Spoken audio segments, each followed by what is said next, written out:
Well, hello and welcome to another edition of Squared Circle Radio live right here on our YouTube channel. Thank you so much for tuning in, whether you're watching the replay or you're watching us live. Thank you for being here with us. That's my tag team partner, the Young Buck, Andy York. My name is Chris Belcher, and Andy, I'm gonna steal a line from the last professional broadcaster. Andy, what's the haps? How are you, man? I'm good, man. It's it feels like it's been a month since I've been on here, even though it's been a couple weeks. But I'm excited to talk about it. We talked about it before we pressed record or before we started streaming. There's so much to talk about. We don't have enough time to talk about everything in depth. So it's going to be a long show, but it's going to be a lot of fun to dive into it. Yeah, it is definitely going to be a long show, so we appreciate you guys being with us. Just strap in and hang with us, especially if you're watching the full show live. If you're watching it in bits and pieces on the YouTube channel, you should be fine. And if that's your thing, that's great. Just watch it. Leave your comments there. That's fine. Yeah. We'll respond to each and every one of those. If you are watching us live, like faithful City Kitty is in the chat, thank you, City Kitty. If you're watching us live, drop those questions and comments and predictions in the chat. We want you to predict the show along with us. Of course, show we're talking about is SummerSlam coming up this weekend. It's a loaded week in wrestling, Andy. I'm going to try to get to all that at the end because we got to get to some content here. It does feel like it's been a month since you've been on the show. That's because we've done 2 shows since you've been here. Our weekly show, shout out to Tyler Peters for joining us for that show.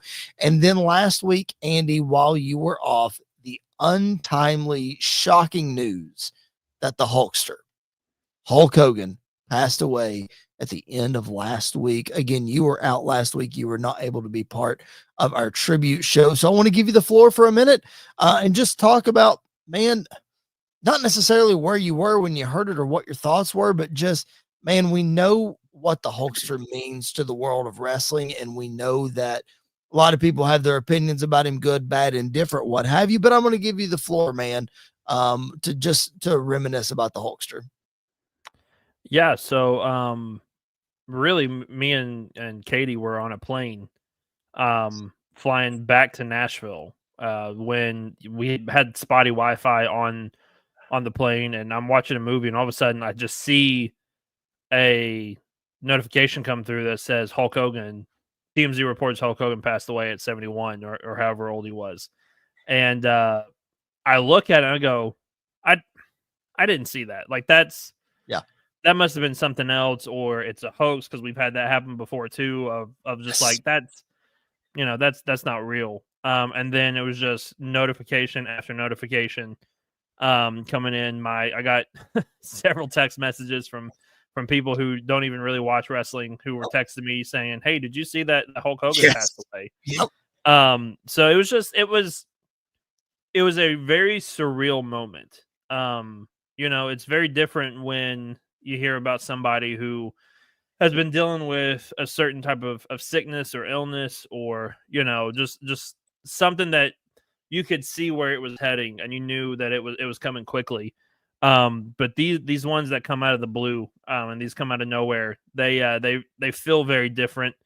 We talk all the time about some of the most complex people in wrestling history. I think Hogan is absolutely at the very top of the list. I'm a big believer of separating the art from the artist, and removing the art from no matter what the person is like. And it's different in wrestling, because you have to look at Hulk Hogan, the professional wrestler, and Terry Bollea, the person. Yep. And obviously both of them are very complex individuals when you look at them in the wrestling world, outside the wrestling world. Yep. Hogan did a lot for professional wrestling. I think it's very easy to say, we wouldn't be where we're at right now with professional wrestling if it wasn't for Hulk Hogan. But that's also true that he almost killed professional wrestling at one point as well, a couple of times. So it's a double-sided coin, that you take the good with the bad when it comes to wrestling. He is the most popular professional wrestler of all time. There's no debating that. There is no doubting that. He is the guy that really just made WWE what it is and got it to the point where it was a national brand and it's a worldwide brand and everything else. So just there's a lot of emotions that come with a passing like this. Of you're grateful for the moments we got, and you're grateful for the legacy that he laid in professional wrestling. But it's hard to look past a lot of the things that happened outside of professional wrestling as well. Sure. And so it's a very, very difficult situation. And these deaths don't get easier and easier. No. I think back to when Razor Ramon passed away, and we had to do that episode, and it was Yep. difficult to go through that one. Obviously for me, the Bray Wyatt one was part of that as well, just not expecting it. So you just have to say thank you, Hulk, for all you did for professional wrestling. Thank you for also not killing it at the same time. Just a lot of mixed emotions when it comes to the Hulkster. Yeah, no doubt. No doubt. And you said it. There is no more popular, there's no more recognizable figure in the history of wrestling than Hulk Hogan. You ask any person on the street, especially who's not a professional wrestling fan, hey, what do you know about wrestling? Oh, that's a thing that Hulk Hogan does. That's it. That's everybody's response. But yeah, definitely his life and his career has definitely, with everybody that has had the longevity as Hogan, it comes with the good and with the bad. And I've listened to so many tributes and interviews about Hogan and with Hogan. Chris Van Vliet replayed his interview with Hogan on his feed, and I checked that out. I don't even remember listening to it the first time it came through, but I checked it out. And for you and I, Andy, and where we stand with our personal beliefs and all those kind of things, it was great to know that Terry had separated himself from Hulk at the end of his life and had really found his faith and got his life right with Jesus. So we thank God for that. Now, again, no matter what you're watching this podcast, watching this on YouTube, no matter what you believe, that's what Hulk believed, and that's all we can go on. So it's great that he was able to clean himself up. Let's just call it that. As you look back real quick, I know we got a loaded show, but I do want to spend another minute or two talking about Hulk. As you look back over his career and over your life watching wrestling, because Andy, I'm going to throw this picture back up here. This is Bash at the Beach 1996, July, I want to say 7th. I could be wrong. Doesn't matter. The point is, it was 5 months before you were born. So the NWO formed 5 months before you were born. So you didn't live through any of original Red and Yellow, and that's fine. That's fine. But when you look back at your time watching Hogan and going back and watching old stuff, what are some of your favorite things that stand out about him? Well, I'm really going to show my age here. I know. My first introduction to Hulk Hogan is also my first introduction to Sting. And a lot of people would say, oh, like in WCW. Nope. TNA. TNA was my first introduction to Hulk Hogan. And some people can be okay with that with Sting, but with Hogan, that's another one that people are like, wait a minute. Sting, I'll let it slide. But Hogan? And like I had heard the name Hulk Hogan before, obviously. But like that's I didn't get to watch him growing up. I didn't get to watch, him. It's a lot like Austin and Rock. Like I didn't get to watch them growing up a lot. So my first introduction to a lot of legends, seeing them week to week or whatever is very different. And his TNA run is probably about as bad as you can get for him. It was horrible from start to finish. But like when I think back to a lot of Hogan moments, obviously the picture you just showed, forming NWO, like all of that comes right to the top of the list for me.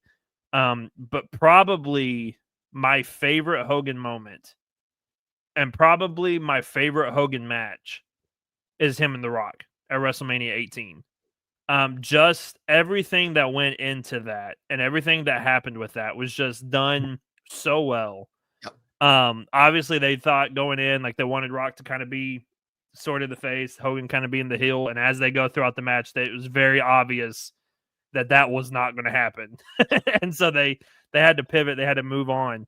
Um, and so I think that's when I think of the best of Hulk Hogan, I think of that moment. I think of WrestleMania 18, probably the two most famous professional wrestlers of all time in the ring. Yep. And it's just there's very few matches where two guys stand in the ring and look at each other and there's just this buzz and anticipation in the arena. Yep. And nothing matches that. Nothing matches that between Hogan and Rock. So that's probably at the very, very top of my list.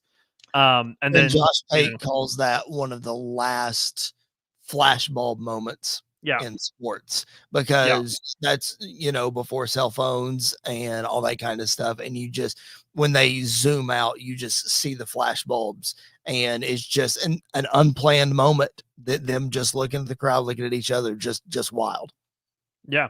Yeah. And I think, the NWO stuff too, like you look at that laid the foundation for a lot of what we still have today. I mean, you look at Bullet Club and a lot of other people that have modeled themselves after the NWO. So it's just it's an up and down career. It had its really, really, really high moments and had some of the lowest lows that you could probably have in professional wrestling. But there's so many moments to go off of that are entertaining, but also you go look back and go, man, that was awesome what they did. I mentioned this on the Hulk Hogan tribute show that Tyler and I did last Thursday when he passed away. Like you mentioned earlier, I didn't circle back around to this when you got the TMZ notification, and we've been hoaxed before. I mentioned it on the show, like the Tom Petty one. If you remember several years back, and he lived for another month. So I literally, that's why I didn't post anything. We didn't go live for a long time. I wanted WWE to confirm it before I did anything. And once they did, it was like, okay, we're good. But I also mentioned this on the show. Tyler and I were talking about our favorite memories. I showed the action figure that's behind me. Now I'm going to show the DVD. If you have not seen this movie, this is No Holds Barred. It was released in 1989, and it is the hokiest, most insane film. It was the first iteration of WWE films. So you can imagine how hokey it was in the 80s, and people have seen the memes and have seen a couple of clips from the movie. But if you have never have you watched the movie, Andy? I have. Okay. Tyler had not. So if you people are out there, and our buddy Jared Justice, who's on this show from time to time, loves the movie as well. He and I quote it to each other all the time. But if you have not seen the movie, do yourself a favor, just sit down and watch it. Like, you have to. Seen a lot of people in the news recently being upset about what Happy Gilmore 2 turned out to be and blah, blah. It's like, listen, you have to go into No Holds Barred just knowing that it's going to be the things that Vince McMahon thinks is funny, because he was part of writing the movie and all that. So that's the movie. It's a ton of fun, Andy. I need to go back and watch it. I haven't done that yet, but that's one of my favorite memories of Hulk is that movie. It's incredible. It is. That's one that I forgot about, and I'm glad. But hearing you say that, another one that came to mind, and you're gonna have to help me. I believe it was in WCW, and was it his Ultimate Warrior feud? Yes. Where he went into like a different dimension or something. Like stuff like that. You look back and go, that's so dumb. Yeah. But that's so Hogan at the same time. Like, it's both at the same time. Yep. He did something like that with the Dungeon of Doom when he was feuding with Kevin Sullivan in 95. Or 94, I guess it was. Late 94. Yeah, late 94, early 95. He did some sort of alternate dimension thing too. And then when he was with Warrior, they did the mirror thing, and it just oh yeah, it's wild. And then they had the match, and he tried to do the flash paper in his face, and it blew up. It was a disaster. Oh my goodness. Oh man. Hulk Hogan, never a dull moment. That's for sure. Very Never true. a dull moment in the career of Hulk Hogan. But again, the Hulkster gone, and we appreciate his contributions again. The WWE is literally built on his back. When Triple H said on Friday night and tonight that we wouldn't be where we are without Hulk Hogan, like that's no truer words about the world of wrestling have ever been spoken. Like that's just the bottom line. City Kitty still in the chat. Thank you for hanging with us. RIP Hulkster, thanks for the ride. Absolutely. And if you guys have more comments, more questions, if you're watching live or you're watching the replay, please drop those in the chat. We will respond to each and every one of those. If you haven't subscribed to the show, please make sure that you do that. All right, Andy, we talked about Hogan. Now it is time to preview this weekend's biggest party of the summer. That's right, the first 2-night SummerSlam coming up this weekend, Saturday and Sunday. Andy, we're going to do our best to get through all 12 of these matches. We have comments about all 12 of them, but we're going to we try to keep the show to an hour, and probably going to go a little past that tonight. So just bear with us. But we're going to try to do this justice. 9 title matches of the 12 matches, 9 titles. And Andy, that's not even all the titles. There are 2 titles that are not being defended on the show. The Raw Tag Team Championship. No, the Raw Tag Team Championship and the Women's US Championship. Yeah. Both of those are not on the show. So let's start with the way that Monday Night Raw ended tonight. And that is with the colossal tag team match between the OTC Roman Reigns and Jey Uso against Braun Breaker and Bronson Reed. Of course, with Paul Heyman there with that smug look on that photo that I'm showing there. Paul doing some things, man, tonight, planting some seeds in Jey Uso's head, trying to make him remember, hey, he didn't mention specific things all the way back in the COVID era when Jey was feuding with Roman, which Andy, I was honestly surprised about. I thought that would be the first thing that he brought up, but instead talking about how Roman chose solo instead of Jey. He sort of alluded to the COVID stuff, but really planting the seeds of doubt in Jey's head about Roman's loyalty. Yeah. And, obviously this bloodline storyline will never end. And so this is just kind of another piece of that puzzle. And yeah, you're right. Like it's sowing seeds of doubt. Even though Roman was there to stand by him tonight, there have been multiple times over the last however many years that has not been the case. Right. Where Roman has kind of left Jey out to dry, specifically Jey. And so there's a lot of callbacks that they can have to that, and that they have had to that tonight. But I will say this, I really enjoyed the go home angle tonight. Like it's kind of been the same thing the last couple of weeks of just, everybody kind of brawling, Jey and Roman normally getting the upper hand, blah, blah, blah, whatever. They did a great job of making Braun Breaker feel extremely important. Yeah. And doing a good job of making him kind of step into that Seth Rollins role now that Seth is out with an injury or, whatever the case is, whatever the deal is there. We'll get to that. And yeah. And so I really love what they did tonight. I think Braun Breaker is, probably my biggest regret in life is talking about how bad I hated Braun Breaker before I even saw him really wrestle in NXT 2.0 and all that happened. Listen, you and I just had an instant raw reaction to the opening night of NXT 2.0. It's okay. We did. All is forgiven. We were right about Von Wagner. We were. That's what we were right about. Real quick, when Braun was doing the off mic promo stuff with Roman, telling him it's his ring, it's his ropes, all these people work for him. Do you think they did that on purpose with the promo that Roman cut several years ago when he did the exact same thing? Do you think that was on purpose, or a couple weeks ago when Braun was cutting the promo with Roman, is it just, playing off that? I think it's both. I think they did it on purpose because was it Roman's promo with Cody? I think it was a couple years ago. When he ran through that list of this is my ring, those are my ropes. It was somebody. I don't remember if it was him. I don't remember it, but yeah, it was obviously during the title reign. Yeah, It was and Cody. so having I want to say that no, that wouldn't have been right because that was during COVID. I was going to say it was during the triple threat match leading to WrestleMania 37, but that was during COVID. yeah, So that happened. yeah. But I really enjoyed. I love that callback too. Of we always talk about Roman's great on the mic, but when he doesn't have a mic in his hand, he may cut like the best promo of all time. Like when he's just sitting there talking to himself. Braun did it, like Braun doing that back to Roman, saying those things words for word.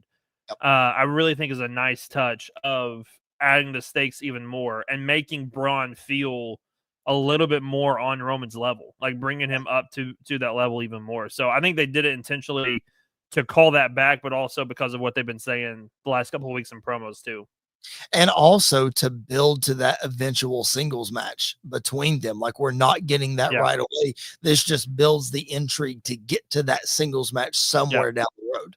For sure. Yeah. And this also makes me think that the plan was probably Seth Roman at yes, SummerSlam. 100%. But this is a great way to get around that match as well. Yeah, 100%. I do agree that I think that was the plan for SummerSlam, which would have been that's one of those that why haven't we seen that?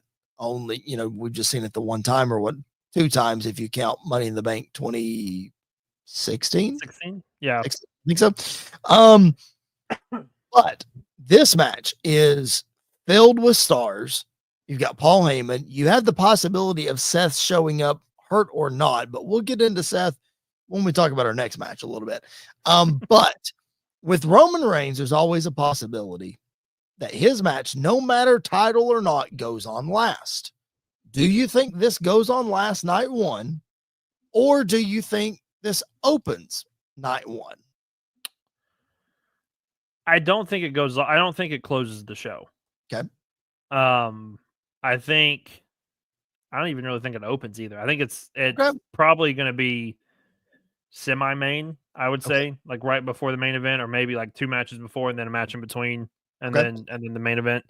But like you said, I mean, it's it's literally a 50-50 toss-up of, I'm not shocked if it does main event the show too. Yeah, that's me. It's like Punk and Gunther, which we're going to talk about in a minute, obviously deserves to be the main event, but none of us are ever shocked when Roman Reigns is the main event, because he clearly, over the last couple weeks with him coming back, Andy, you can tell, dude, that he's the guy. Like, it's incredible from where we were in 2017, 2018 with this guy.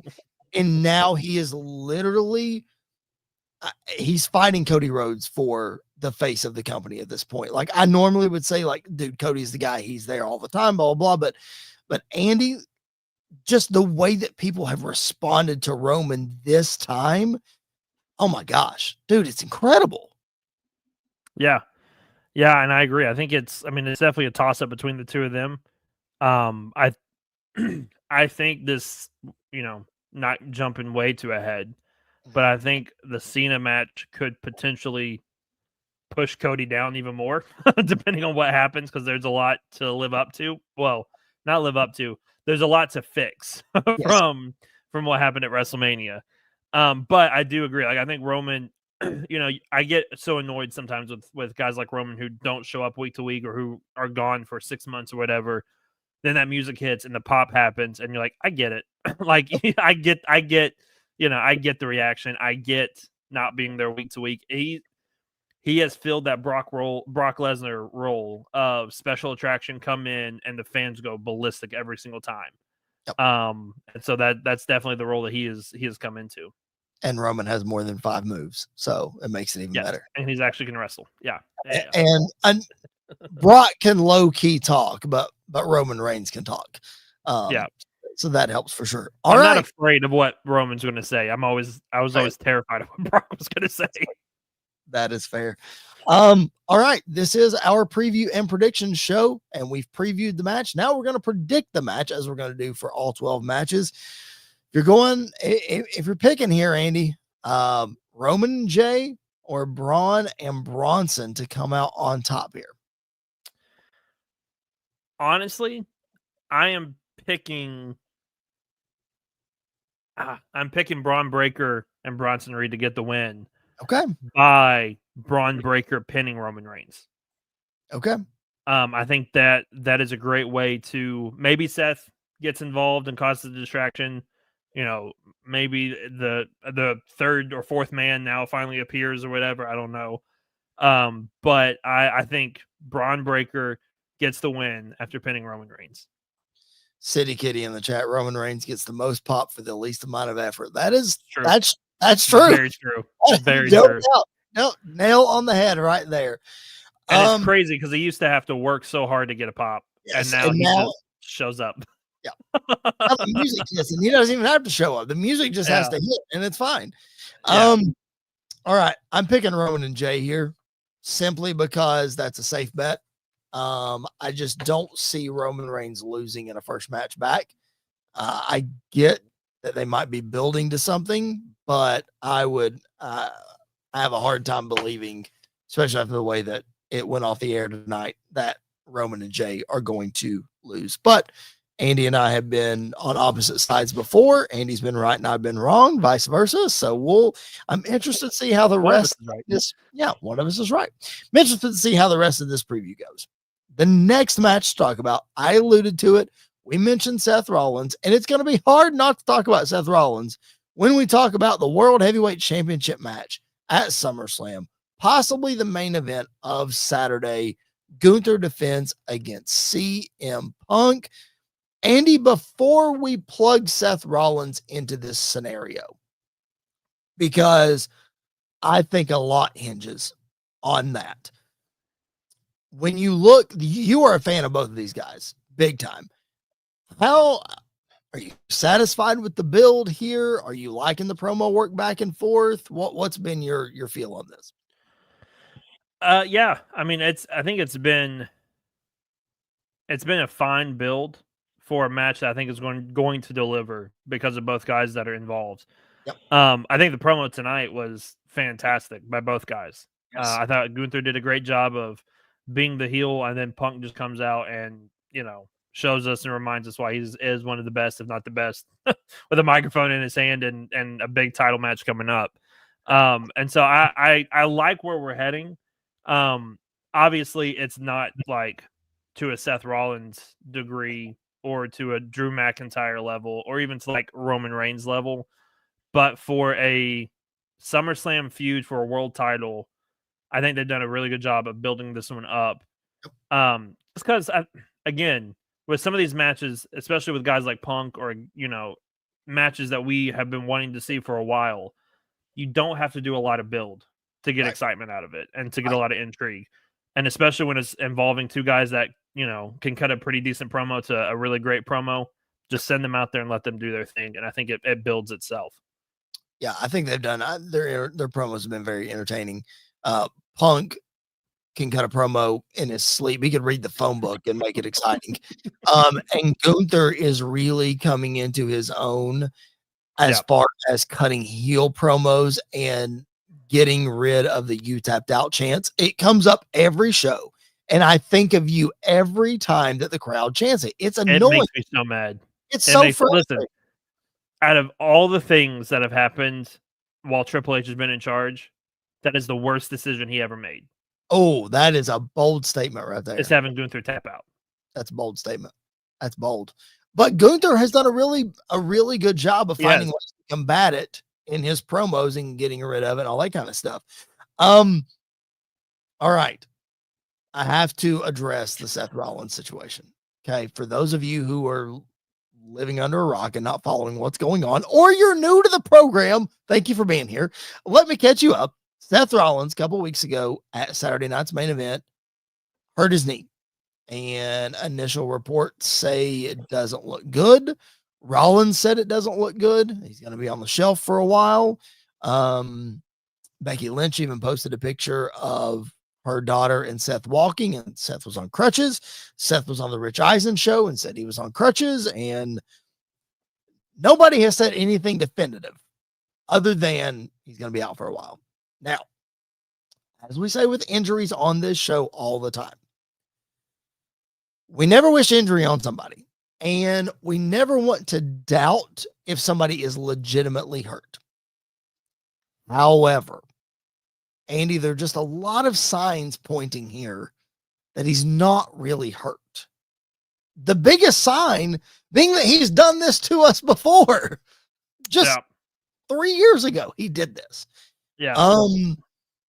The biggest thing, and weigh in on this again, because, or maybe signs that you're seeing that maybe he is or isn't hurt, or maybe you think he's legitimately hurt and I'm just fishing here. But the biggest thing here, Andy, I noticed it last week and I just kind of brushed it off, but then it popped back up this week.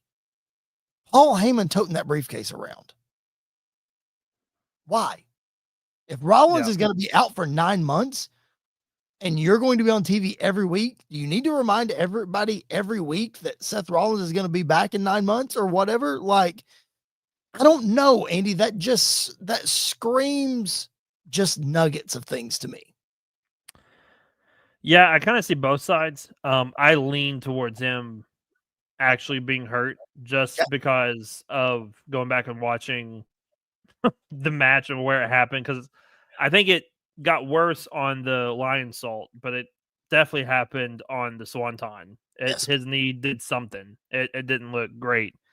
But I thought honestly when he springboarded for the Swanton that he kind of lost his balance a little bit. Something kind of maybe went wonky there too. So who knows? Yeah. I think it is very weird that Paul Heyman is still coming out with the Money in the Bank briefcase. Mm-hmm. I think part of it is because they're not letting us know anything about the injury, which I if he is really injured, I love that they're not telling us, because that just builds even more anticipation for when he comes back and cashes in whenever he comes back and wins the title. Unless somehow, some way they give it to Breaker and Breaker uses it to cash in and win the world title. And then Seth can come back and they can start that feud a little bit. Because so again, going back to the promo tonight, him saying, "This is my ring. These are my," like he's talking about him. He's not talking about Seth. So I think there's just making plans and all that. Yeah. So I think there's a lot of different scenarios they can go, whether he is injured or he's not injured. So you kind of like the idea. So obviously we saw from the get-go this group surrounding Seth that Braun Breaker was the next guy, and ultimately Seth is going to be the one to crown him the next guy, making him a humongous babyface. So you're saying you kind of like the idea of them reversing roles. Maybe Breaker is sort of the heel and the one dominating, and then Seth is the one to come in and be the vigilante and, whatever. Yeah.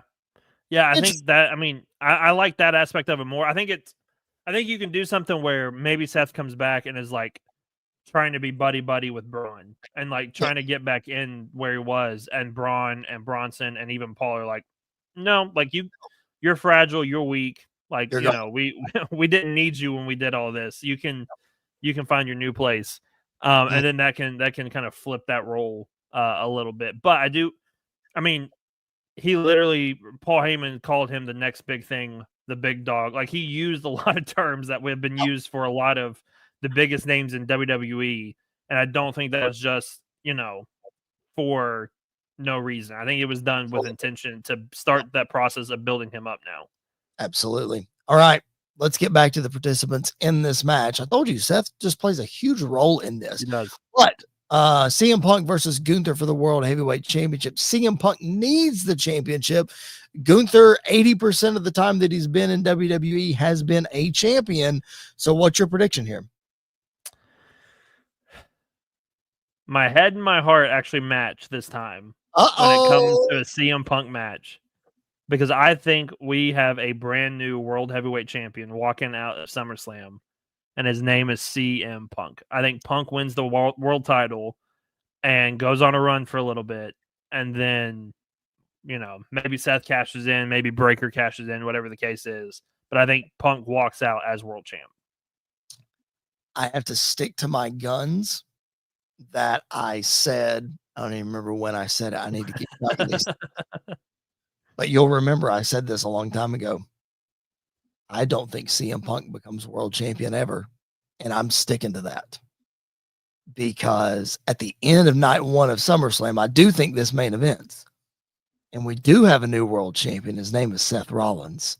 Because I truly believe that I'm probably 50-50 on this injury thing, but I believe, I told you this when Punk won the gauntlet match, that he won so that Seth can ultimately rip this away from CM Punk and become the world champion. Now, there's a scenario where Punk wins the match, wins the title, and then Rollins cashes in on him so that he holds the title for a shorter time than Drew McIntyre, and then Drew control him and, restart that feud. That would be hilarious. But I think that it's Heist of the Century Part 2. We make it a triple threat, and Punk hits a GTS, and as he's trying to go for the cover, there's a stomp, and that's it. And Rollins wins. Now, whether he's fully cleared or not, and we're just going to hold on to this title, I don't know. But I just think I have to stick to my gut when Punk won that match. I think that's what they're doing. That's where I'm going. I will be not shocked if I'm wrong, but man, I'm out. I'm gonna jump through the roof if it happens, because it's gonna be a huge pop. It's gonna be awesome. All right, let's move on to another championship match. Let's go to the women here on the SmackDown side. Tiffany Stratton defending against the Queen of the Ring, Jade Cargill. Andy, I've told you before, and I can't shake this feeling, man. I still feel like this is just a weird pairing. Like, this is a weird way to have this match, because I know we do face versus face a lot of times. This one's just weird to me, because like Jade's getting a title shot, but Naomi and Bianca are nowhere to be found, and we're not wrapping that. It's weird. Yeah, it does feel a little weird. This is not the SummerSlam match I thought we would end up getting. Right. I think it'll be fine. I think the match itself will be fine, but I think the build up to it has not been the best going into it. So I don't really know fully what to expect. This is kind of a toss up in a lot of ways for me of who's going to walk out and who's going to win. Okay, you got to pick it though. Who do you think? Man, there are 9 title matches on this card. I know. So that means there has to be some title changes, and I picked one already. I think I'm picking another one. I think I'm going to go Jade Cargill walks out as the women's world champion. I think she walks out as the WWE women's champion and holds that thing for a really long time on SmackDown. Okay. Let's go 3 for 3 here. I'll go the opposite, because again, I don't think this is the way Jade wins the championship. I know she's going to win it, and I know she's going to hold it for a very long time. I don't think this is the way she does it. But then again, I don't know what else we're going to do with Tiffany unless we do a program. The long-awaited long feud with Chelsea Green and Tiffany Stratton is what I'm waiting on, and we haven't done it yet. So I don't know if we're going to get it either. Well, we should.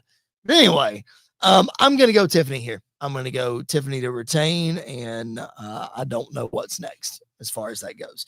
Let's stick in the women's division. Let's go tag team championship. The newly formed Judgment Day team of Raquel Rodriguez and Roxanne Perez taking on the unlikely duo of Charlotte Flair and Alexa Bliss. Andy, I'm not sure of her recovery time, but do you think there's a chance we see Liv here? Is it too soon? What do you think? I think there's always a chance that Liv could come back and make a return. I don't see it happening at SummerSlam. I think it's probably going to be a couple months, if not a little longer, because it was the injury she got did not look good either. It looked really bad. I haven't heard much about it since it happened. Nope.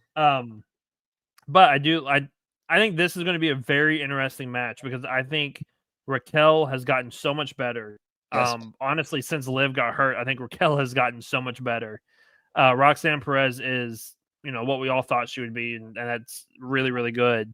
And on the other side, you have Charlotte and Alexa, who, are both fantastic wrestlers as well that can hold their own. So I think this one could have a lot of potential. I think this one could be a really, really standout match for SummerSlam. Yeah, I agree. Especially they're putting Charlotte in this spot, and they're putting arguably the most popular women's wrestler on the roster right now, Alexa Bliss, because dude, every time that music hits, this is not just me saying this because I'm an Alexa Bliss fan. Every time that dang music hits, I feel like the pop gets louder and louder and louder for her. It's crazy. And I thought the height of her career was like 2018, but my goodness, like this is incredible. So to put the trust in those two for this match, and then like you mentioned, Raquel's getting so much better. Roxanne is in what, her 5th PLE of the year? I think so. Something like that. And it's just, I mean, newcomer of the year, like across the board. Nobody's even close. Like she has done some incredible things. I don't think Liv's ready to come back either, which is why I'm picking Raquel and Roxanne to retain here in some way. Now, whether Charlotte and Alexa turn on each other, probably, I don't know, but it wouldn't shock me for Charlotte just to walk out on Alexa, but I don't know. I'm not sure how that's going to go yet, but with Liv not being ready, we need to keep this duo of Raquel and Roxanne as strong as possible until that happens. So I'm picking them to retain here. It's the first one tonight that we agree on. I'm picking Judgment Day to retain as well. Basically for everything that you just said. I don't think Charlotte and Alexa are gonna live through the night. I think they're gonna break up at some point during the match. I think it would be really interesting if it was Alexa that walked out on Charlotte. And not in like necessarily a heel way, but just walked out on her, maybe playing into something else that's going on, maybe, split personality thing that they've sort of been teasing sometimes and then sometimes not teasing at the same time. So I don't really know what to expect, but I really think this is probably the easiest one for me to predict so far. And I think it's Judgment Day retains. All right. I like it. Well, here's probably wrong. Here's another one that I think is easy to predict, but there's an element of this that has really, really, we're not sure about yet. The team of Randy Orton and Jelly Roll Jelly Roll, you heard me right, taking on Logan Paul and Drew McIntyre. Now, the elephant in the room, Andy, is this Drew McIntyre situation of him being stuck in England because of the wrong passport or something. I know he has dual citizenship, and so I'm not exactly sure of the logistics of the passport and all the nonsense. I also know that Drew McIntyre has the tendency to lie, for lack of a better term, and work us. Bully Ray on Busted Open is adamantly saying this is a work. There's no way this is real, blah, blah, blah. What do you think? I mean, it's plausible, right? Yeah, I mean, it's very plausible, but again, it's Drew McIntyre, and I think he went to the Cody Rhodes School of Lying. So I really don't know. I mean, you don't really know what to expect. He and Cody like collectively started the school. Yeah. Yeah. I can see it being true. I can see it being a work at the same time. But again, in this situation, I don't know why you would work it. Like, I don't know what the point of the work would be unless they're playing some big angle on Friday of like, oh, Logan by himself now, and it's a 2-on-1 handicap match, which to me never made sense to do that with two baby faces versus one heel. I hate that dynamic. Yeah. So I don't know if it is true and Drew can't make it. Maybe we see the debut of Jake Paul in WWE.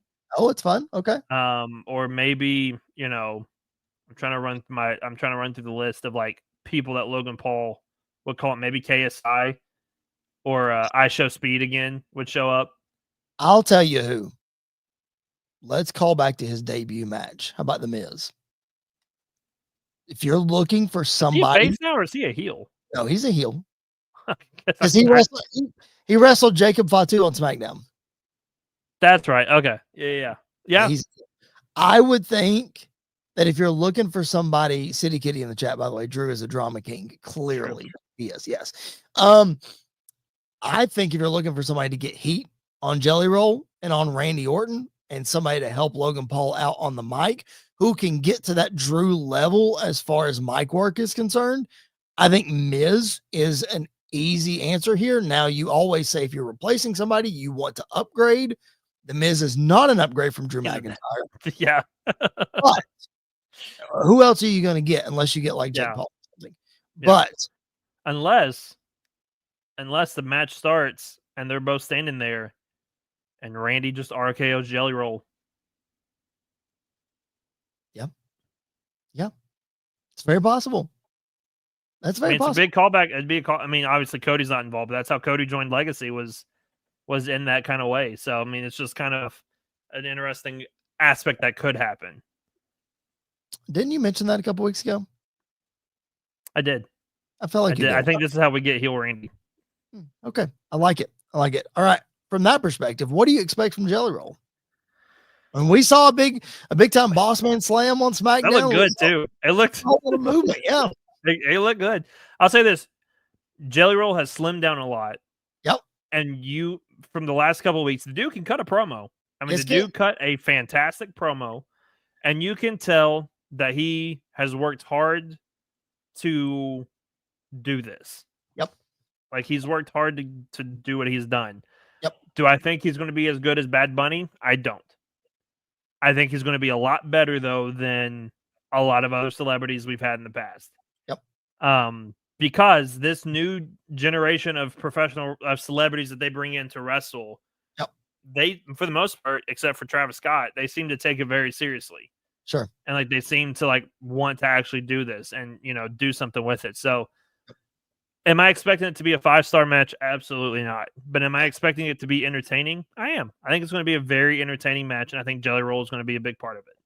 For those of you who may not have heard this, by the way, Fight Nation on Sirius XM is now Pro Wrestling Nation 24/7. It is all pro wrestling all the time on Sirius XM channel 156. So make sure that if you have a Sirius subscription, lock it in. There's some great shows there.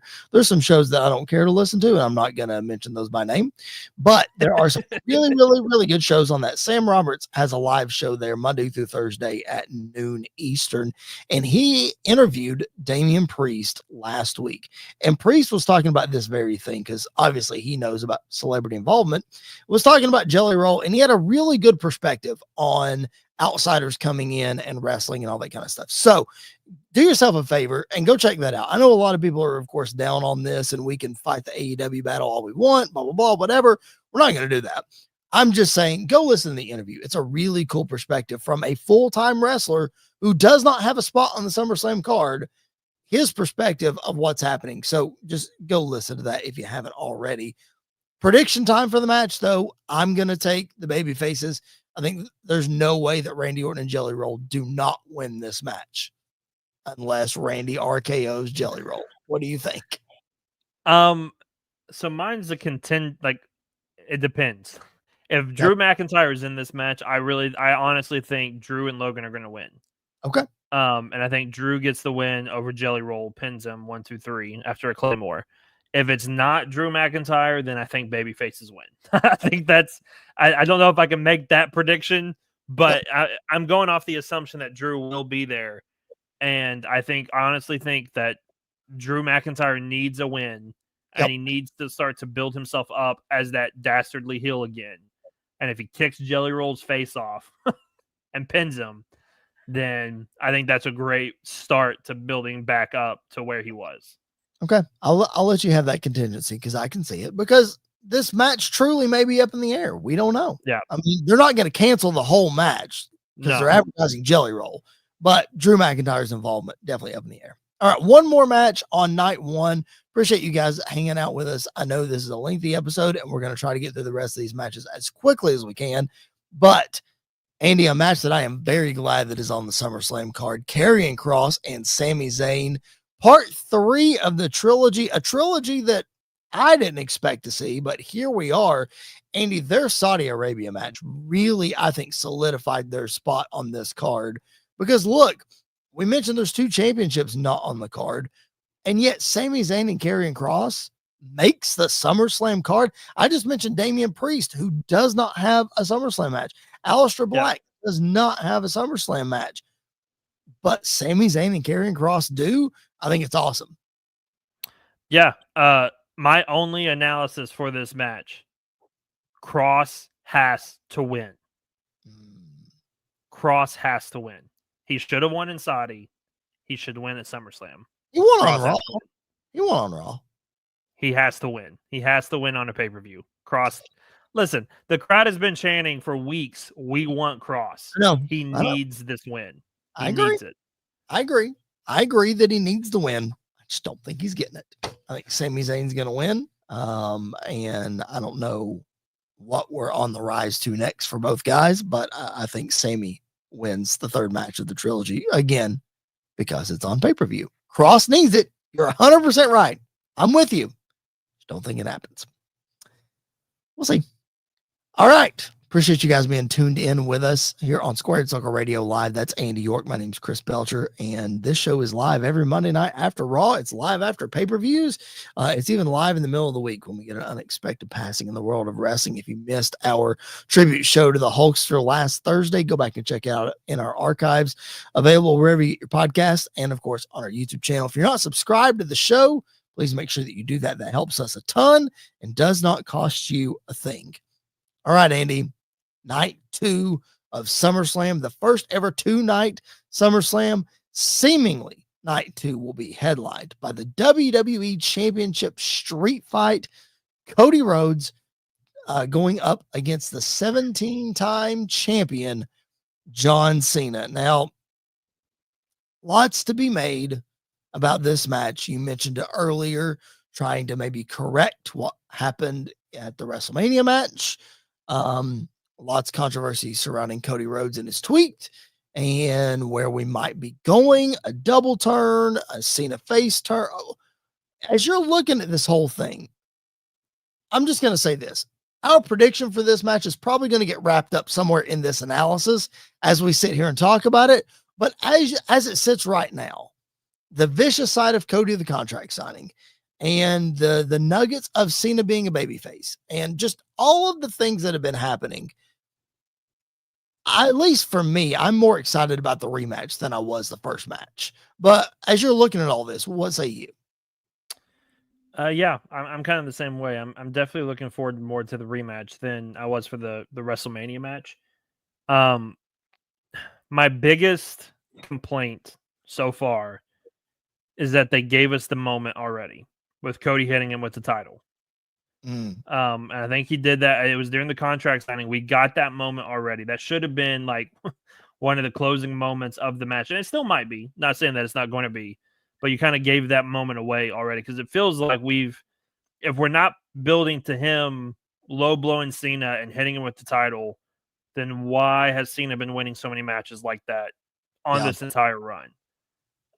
So I don't like that aspect of it. I think what they did during the contract signing was brilliant. I think it was very smart. It was a good way to get more heat on Cena, make Cody look, like you mentioned, like the vicious, that vicious side of him coming out, that babyface who's willing to do now whatever it takes to get back his title. Again, who knows what's going to happen? I think Cena's advertised for SmackDown on Friday. Not 100% sure. I can look it up real quick. I'd be shocked if he wasn't, with it being the go home before SummerSlam. But anything can happen. I mean, anything can happen Friday night as well. That could lead into this even more. But I don't know what to expect from this, and I think that's what I like the most about it is I don't know what to expect this time. I think we all kind of knew Cena was going to win at Mania. Obviously, we didn't know how, and how it happened is how it happened, and I feel like we've talked that finish to death. But this time around, like anything seems very possible. And any outcome, any situation seems very, very likely as well. John Cena is advertised for this Friday SmackDown, so Cody will not have to cut another solo promo, which is fine. But all right, if we're looking at this, if you have to pick a scenario, I know you just said there's a lot of things that can happen here. I know you want the Cody heel turn. I think there's a scenario where John Cena can turn babyface and Cody does not have to turn heel. I think it's very easy. and it's done very much by just a handshake and a hug, a raising of the hand. That's it. That's all you have to do. Yep. Bully Ray on Busted Open today went completely wild, and it's like, well, The Rock can come back, and that's an easy way for Cena to turn babyface. Talk about moments. The Rock could come back. The Rock could attack both guys, and Roman Reigns can come and save the day and have a Rock Roman stare down. And you have those 4 big stars in the ring to end SummerSlam. There's a lot of different ways that you can do this. What is your preference of the way that, and your prediction is probably going to get included in this. What is your preference for how this thing shakes out Sunday night at SummerSlam? My preference would be that the lines get grayed even more. Okay. And what I mean by that is we see a vicious side of Cody. Yep. I mean, a very vicious side of Cody, but not to the point where he has fully turned heel. And we see a conflict within Cena where he's no longer really wrestling full on heel, but he has moments where he flashes back to old John Cena. Then he comes back to doing some heelish tactics, whatever. Yep. The best outcome to me is Cody Rhodes wins. And that when Cody holds the title, Cena goes face to face with him, nose to nose, doesn't smile, doesn't hug him, but just simply shakes his hand and nods a moment of respect between the two. So maybe it's not like Cena's fully heel now or babyface now, but it's just a respect moment between the two of them. And then they kind of go their own separate ways. And maybe Cody starts to play into that more tweener heelish side. Cena can start to just show cracks of being a babyface again. But I don't want a full on heel turn from Cody at SummerSlam. I don't want a full on babyface turn from Cena at SummerSlam. I want this to kind of continue even more throughout the year. I know City Kitty in the chat is not ready for a Cody heel turn. We know that from past episodes. She says he will not hesitate again. Cody will take the title back. No Rock, please. No Rock, please. I completely agree. I would like to have Rock to try to get some sort of, I don't know, bow on whatever they're doing. Cody just keeps bringing him up, and I don't know. It would make for a good surprise. But I think you're right. I think a sign of respect between the two gets you out of there without a Cody heel turn. I don't think that we need a Cody heel turn yet. I do think it's coming, but until, I don't know, until the fans really turn on him. I mean, we're going back to WrestleMania in Vegas this year, so it could happen this year. Maybe we should prepare ourselves for that. Who knows? But I don't think WWE as a whole is ready for that, especially if Cody regains the championship. We still need the guy getting up for media. We still need the guy doing Make-A-Wish. We still need the guy doing his appearances and making the towns and blah, blah, blah. If Cody's going to be that guy, Cody's going to be that guy. What I am going to say, though, Andy, is I mentioned him earlier, and I'm going to bring it back around again. If we're talking about a heel Cody Rhodes at some point, and the obvious question there is who would take Cody's place? Not necessarily making all the appearances, but as the guy, if Cody is going to turn heel, Andy, I think this will be a fantastic way to build to Cody Roman 3 with the roles reversed and Cody the heel. And you talk about how the people are behind Roman right now. If Cody turns his back on him, man, that would be wild in Las Vegas. Yeah. Yeah. And I could absolutely see them running back Cody Roman 3, especially since it's been a year now, or over a year now since we got, the last match between the two of them and everything that's been going on. So I think that's a very interesting way to go about it. I'm trying to run through my head of like anybody else that could pick up the Cody mantle if he turned heel. But there's who Bully. I think it was Bully on, as you can tell, I listened to Busted Open this morning. I think it was Bully that said CM Punk. Yeah, I mean he's especially if he wins the world title at SummerSlam too, then there's your face champion that can go do press events and everything else too.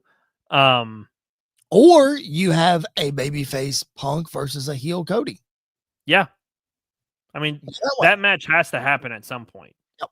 Yep. That match has to happen at some point. And I think everybody was expecting it to be the babyface Cody Rhodes versus heel CM Punk. I love the idea of flipping the roles. Yep. Because we know what both guys can do with a promo, and they're in that position. So I would be all for that too. Just to be clear, my prediction here is that Cody does regain the championship at SummerSlam. I think you need that feel-good moment at the end. I do not think he's going to turn heel yet. So, again, the aftermath after that and who shows up afterwards, I'm just going to wait and see like everybody else. But I do think Cody does get the ball back at SummerSlam on Sunday. All right. Let's go to the Intercontinental Championship match. All 6 matches on Sunday's card are for titles. The non-title matches are on Saturday. All 6 matches for titles.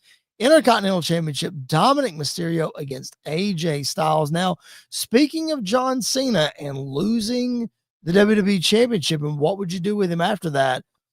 Andy, the only title he doesn't have is the Intercontinental Championship. I would love for him to go after either of these guys. Whoever wins this match, if he loses that, just to try to chase that last title that he doesn't have. But whether he does or he doesn't, Andy, the build to this match has been very non-traditional and very outside the box, but I'm here for it, dude. I love it. Yeah.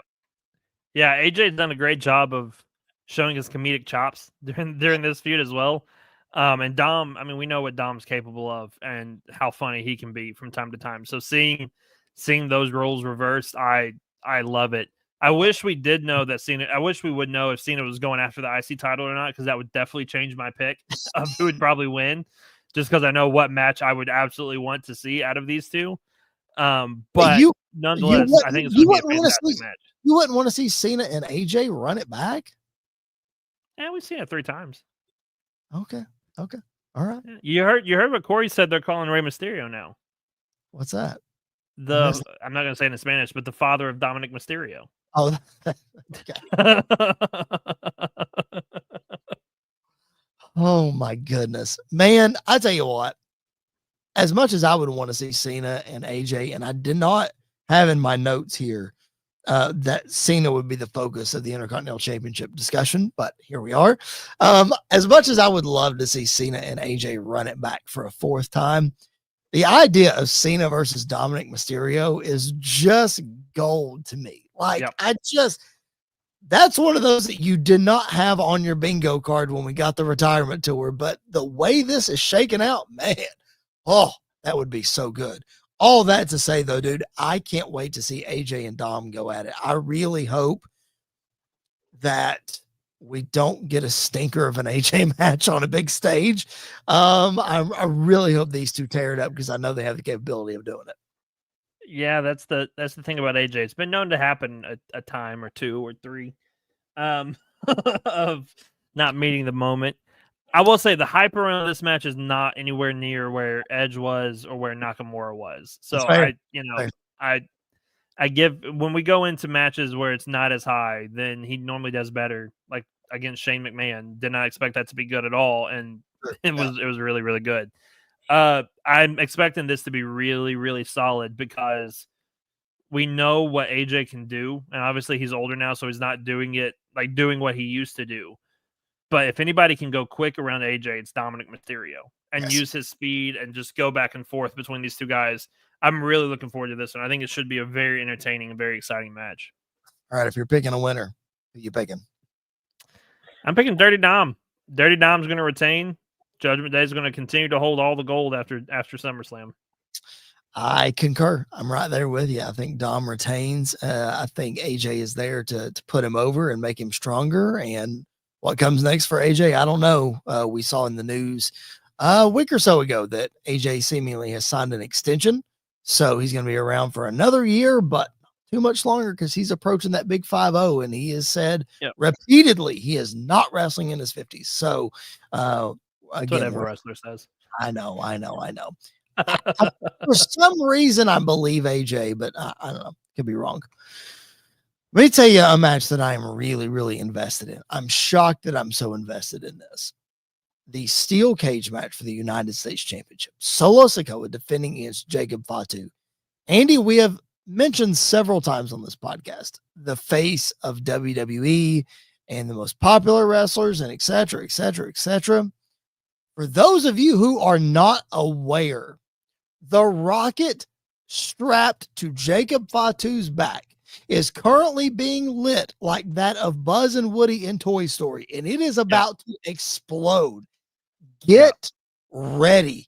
Andy, for someone who they're making city-themed T-shirts for everywhere they go, who's tagging with Cody Rhodes on live events, dude, it's happening. Yeah, Jacob, I've been saying this since before he showed up to WWE. I figured he was going to be a massive. Full credit to Andy. For those of you who might be watching for the first time, he's not lying. Andy has said this for a long, long time. Yeah, I've been on the Jacob train for a very, very long time. And honestly, I didn't expect it to be this fast, though, still. Like, it is ridiculous how popular that dude is. But honestly, I think it goes to show how good he actually is. Because we talk all the time about guys who cut promos. The best promo is a believable promo. Every word that comes out of that man's mouth, I'm like, yep, I can get it. Yeah, you are all gas, no brakes. I completely understand what you're saying. I really think, Andy, that's because he's the most authentic promo. Like all of these, like when Punk speaks, Punk is Punk and he's just talking normal. And I believe Cody when Cody talks. I don't think Cody's putting on an act. But Jacob Fatu, like, that is as authentic as it gets. Yep. And then he gets in the ring and backs up everything he says. And like that's not always the case when it comes to great promo and being great in the ring. So I think he has, I think that by SummerSlam next year, he will have at least had a world title match, if not world champion.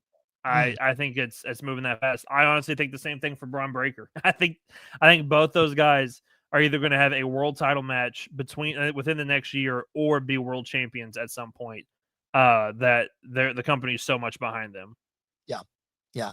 It's obvious for those of you who might be new to the product. Was listening to who was I listening to? I don't remember who had said that a lot of people. I think it was Sam Roberts who said that a lot of people have come up to him and said, like, I've only been watching the product for a month or 6 months or a year. Like, the new influx of fans to the WWE right now is crazy. So for those of you who might be new, like, yes, this is what it looks like when the rocket is strapped to somebody's back. It is Braun Breaker and it is Jacob Fatu. Speaking of rocket strapped to somebody's back, WWE Unreal does drop tomorrow on Netflix. We're going to address that at the end of the show because we want to talk about it. We want to watch it. We're going to talk about that towards the end of the show, though. Let's get back on track. All of those great things that you just said about Jacob Fatu, I 100% agree with. I absolutely do. And that's why I'm picking Solo Sikoa to retain the United Championship in this match. Here's what. If Jacob wins, then what? Then what? Like, what do you do? Are you going to beat him? Yeah. No, you're not. It's better for the babyface to chase than it is to hold the championship. And if he is as hot as he is right now, the only way to make him hotter is to chase championships, not hold one. So, especially because it's in a steel cage, there's shenanigans that can happen. It can be not a clean finish. Solo can fall out of the door for all I care. But I think somehow, some way, Solo is capturing some of this momentum that we all wished that he would have had coming off of the original Bloodline run. Yeah. And I just don't think you can derail that by taking the title off of him. So I'm picking Solo here. Yeah, all of that makes a lot of sense, and I can absolutely see where you're coming from. Ain't no way I'm picking against Jacob though. Because all I'm envisioning since the moment that this match was announced is a moonsault off the top of the cage. Oh, buddy. He better be talking to Cody Rhodes before that happens and making sure that he lands correctly and doesn't break a toe. Yeah, but that's all I've envisioned from the top. Either that or like a Samoan drop from Jacob's going to do something stupid in this match, and I'm here for it. And so I agree. I don't know necessarily what's next for Jacob. I think he could lose to a LA Knight or a Damian Priest at some point, or somebody like that who is not going to fully derail him. But it's just, you can see, much like when Gunther lost to Sami Zayn, it's that next step of going towards the world title. But I think he's going to win back that. I think he has to win back that title before he moves on. So I'm going to go with Jacob. City Kitty is in agreement with you in the chat. Her pick is Jacob Fatu. Steel cage match is going to be a banger. Listen, if it wasn't on Sunday night, if it was on Saturday night, I would say this would be the match of the night. But there are 1, 2, 3 matches on night number 2 that is probably going to steal this before the steel cage match. I agree. It's going to be a banger though. One of those matches, speaking of bangers, speaking of car crashes, speaking of just absolute pure chaos, a 6-way tag team TLC match for the SmackDown Tag Team Championship. The Wyatt Six, the champions, the Street Profits, Fraxium, Motor City Machine Guns, Andrade and Rey Fenix, and DIY. Andy, you find me a more loaded tag team division on a show, I want to see it, because this has just been absolutely wild over the last couple months. Yeah, the only thing that this match is missing is Penta, I think. Because I think him and Ray, if it wasn't Andrade, which I love Andrade, if it was the Lucha Bros in this spot, then I think it would take it up even to a further level. But when this match got announced, I was stunned just because of how insane this is going to be. Like, one of my favorite wrestling styles is car crash matches, and this is the definition of a car crash match because all teams in this can do something ridiculous. Yes. I think if you're looking for like a standout person and a standout team, the standout person is more than likely going to be Rey Fenix. I think Ray's going to do something absolutely wild. But if you're looking at a team that's going to stand out, it's going to be Fraxium. I think Fraxium is going to really stand out. I think Axiom is going to be the guy that is that show stealer guy in this match. Man, this match has just everything you want in a TLC match. There's going to be a lot of bodies everywhere. So I hope that we get some split cam nonsense so we can see what's going on everywhere. I'm so glad these guys got the main event spot of SmackDown too. The way that they did that was super cool. Makes it feel incredibly important. Here's my negative in this whole thing. The build's been fine. The match is going to be incredible. But once we move away from this and we go back to like more traditional feuding, the other teams, like, what are they going to be fighting for if they're not in the championship picture? You know what I mean? Because I feel like since WrestleMania or before WrestleMania, since the Royal Rumble, when Street Profits came back and inserted themselves with DIY and the Motor City Machine Guns, the whole tag team division have all been fighting for the championship. And while that is good, like, we can't all have that all the time. You know what I mean? Yeah. I'm just a little concerned about what happens after this and if it still feels as important. Well, I'll give my prediction away while also answering that question at the same time. I think whoever is going to be the next feud, because I think obviously it's going to be one of the 6 teams in this match is going to feud with whoever wins. Yep. I think the easiest way is they're at the top of the ladder getting ready to win. Lights go out, come back up. Uncle Howdy and Eric Rowan are there, wipe them out. Wyatt Six retain, and then they now have a complaint. We had that one if they didn't get involved. Sure. And so that's your next feud that you can start to build. So Part of the reason why I'm going to go Wyatt 6 to retain, also just because, I never thought when that group started they would be tag team champions, to really be honest with you. So I'm definitely not going to pick against them. But I do think that's a great way to keep feuds going without involving everybody at the same time. Is this the Wyatt Six's first pay-per-view appearance? I know I'm putting you on the spot there, but I think so. I feel like it's the first one. Yeah. Unless they've done a Saudi show, which I don't think they have. No, this is their first. Wow. This is their first one. Yeah. Very interesting. Okay. That's wild. I am picking Andrade and Rey Fenix to win the championships. And the reason is because the momentum surrounding these guys right now is incredible. Like, it seems like they're a thrown together team. And there was a vignette that aired on SmackDown of these two guys together. It's like, wait a minute. I thought they were just tagging up to be friends or whatever. And now we're like legit group. Again, you know me in my fantasy booking. I want Andrade and the Lucha Brothers like together, all of them in a group. This is the start of that. So I'm really excited about it.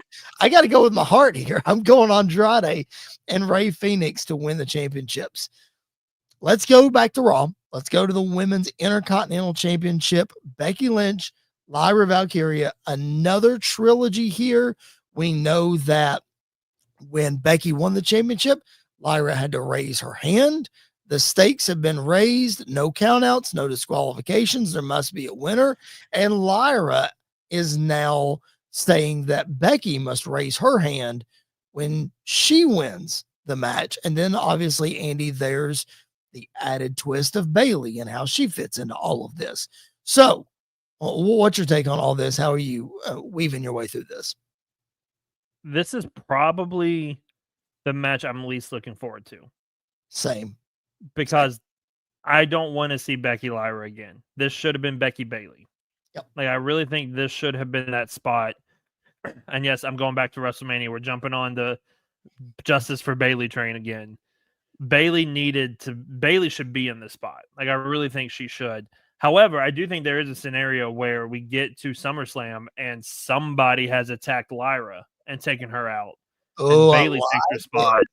And then we find out that it was Bayley who attacked Lyra and then took her spot. And so we can get that.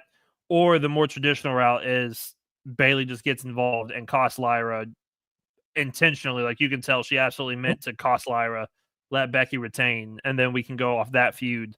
Becky can go somewhere else. Yeah. But I think the match is going to be great. I think the match is going to be good to great. I just don't have a lot of excitement for it.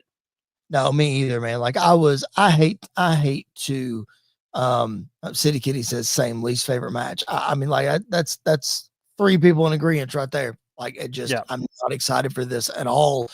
I find myself fast forwarding on Raw, this whole build. It doesn't do it for me. Like, I was watching, I hate to say this. I don't mean to sound mean when I say this, but I'm going to say it anyway. Was watching the match graphics as they're running through the card on Monday Night Raw. And this was one of the ones where you had the people moving. Some of them they move, some of them they don't. But Lyra is moving in this graphic. And Andy, she never looks at the camera. She looks like she's lost. Like, I don't even know what her character is or what she's doing at this point. Like, and the reason that I'm saying that, and the reason that hits weird for me, is I think she wins this match. I think she gets the title back. I think we get a babyface win. And I'm like, then what? Yeah.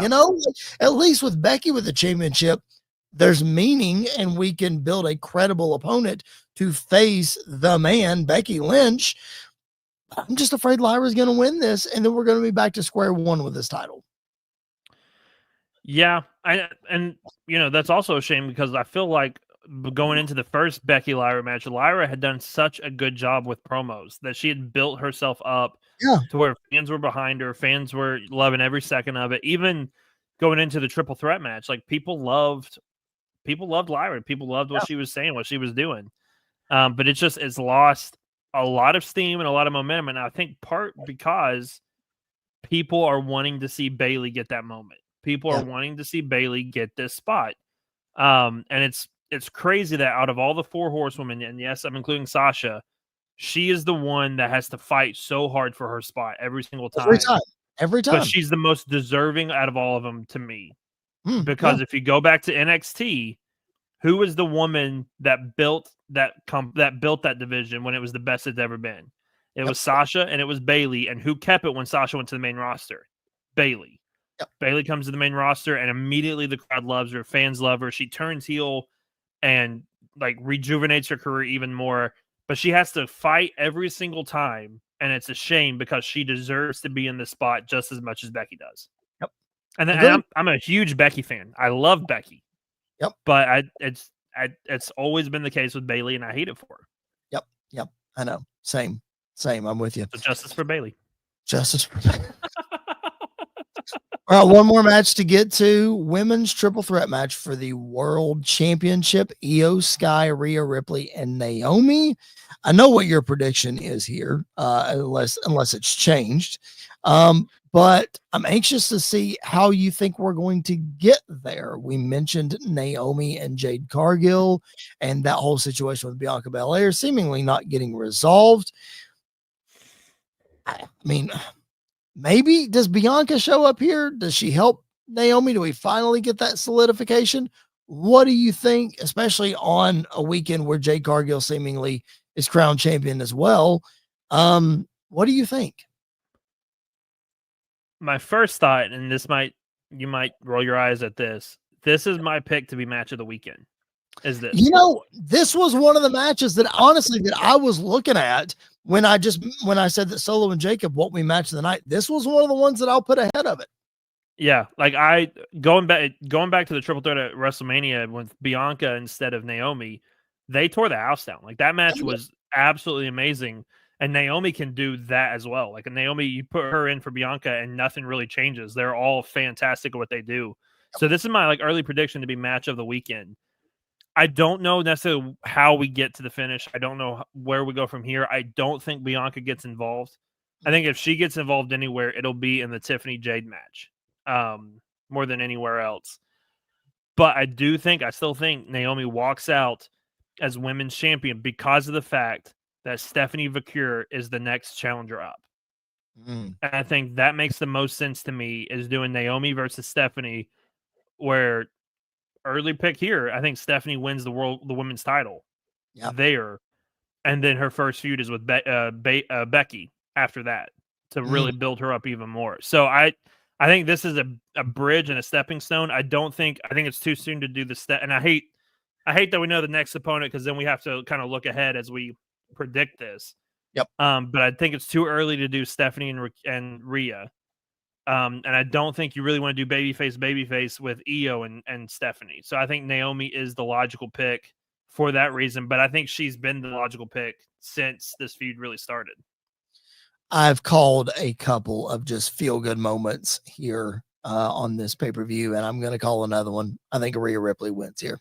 I just think people are so behind her right now. I know I said Alexa Bliss was arguably the most popular wrestler in the women's division. That Rhea pop is something else. That Rhea pop is just wild. It rivals Roman's pop a lot of the weeks. It does. And that's why I think Rhea gets the championship back again. Not that she needs it. Maybe that's why she doesn't get it back. I don't know.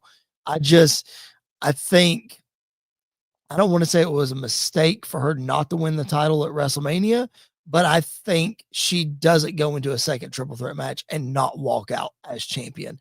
And I do think Rhea and Stephanie as another challenger or as the next challenger is a great move. And I think Rhea beating Stephanie, but that show of respect between the two, it's not your time yet, kid, kind of thing. But I think that could be a fantastic match.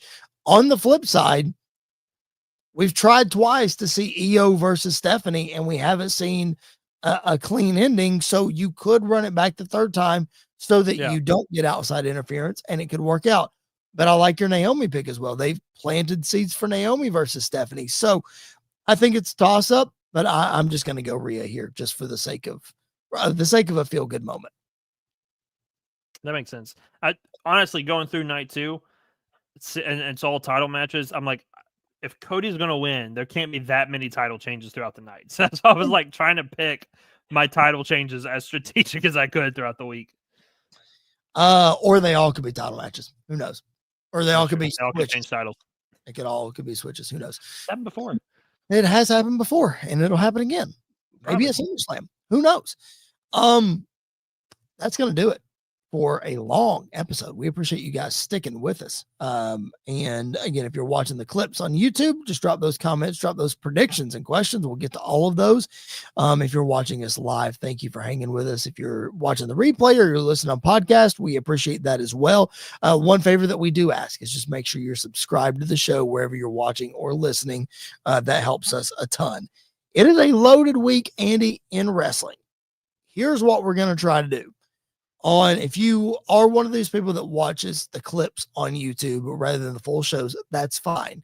So tomorrow we're going to try to drop the little section we talked about Hulk Hogan earlier. On Wednesday, Andy and I are tentatively planning to recap WWE Unreal. Tentatively. We're not going to make any promises. But that involves Andy and I binge watching 5 episodes of WWE Unreal between now and Tuesday. So we're going to try to recap. The goal is to do it this week. It might not be Wednesday, but we're going to do it this week, the best that we can. And then we'll drop our predictions. And then hopefully, cross our fingers, we'll be live after SummerSlam this weekend. We'll see what happens. Again, tentatively, just make sure you're tuned in because we could be dropping new stuff almost every day this week. So it's almost like WrestleMania week, Andy. It's like WrestleMania in the summer. Yeah, they're making it feel like a WrestleMania weekend with 2 shows and everything else, man. It feels like it. City Kitty says she misses Bianca. Thinks she's still not cleared. Very possible. Thinks Rhea wins. Excited to watch Unreal. We talked about it last week with Tyler Peters, our special guest host. If you missed that episode, go back and watch it in the archives. It's just, we'll have to see what this Unreal thing is, man. We know we've seen trailers and we've seen whatever, and some people think it's too much of a peek behind the curtain. Some people love the extreme peek behind the curtain. Who knows? I'm excited to watch it though, Andy. I really am, and I'm excited. I want to break it down on this show, but I don't want to overanalyze it. Like I want to just watch it for what it is, you know? Yeah, I completely agree. And I think it was this week I saw an interview where I don't know where the interview was from, but Punk and Rhea were doing it about WWE Unreal. And they were playing a game asking if this was like real or unreal when it comes to wrestling things. And they asked like, Rhea, have you ever gone out and didn't know the finish of a match while you were in the ring? And she said that was unreal. The last one was, have you ever been they asked Rhea this, have you ever been in a feud with somebody you did not like or hated? And as she is saying unreal, Punk is leaning over into the camera going, real, because he's talking about Seth and Drew. But I was dying laughing when he was doing that. Oh, jeez. Oh, that's so funny. I can't wait. I think it's going to be awesome. It'll be good, I think. It'll be really, really cool. Shout out to WSN and SportsWire for playing our shows. We appreciate those guys so very much. We could not do this without you. Once again, make sure you're subscribed wherever you find your podcast and on YouTube. Share the show on your social media and follow the show if you're listening on podcast. Like the video, that helps the algorithm. And again, drop those comments, even if it's on the replay. We appreciate it so very much. All right. We appreciate you guys. We're signing off for a very long episode. Thank you for being with us. For Mr. Andy York, my name is Chris Belcher.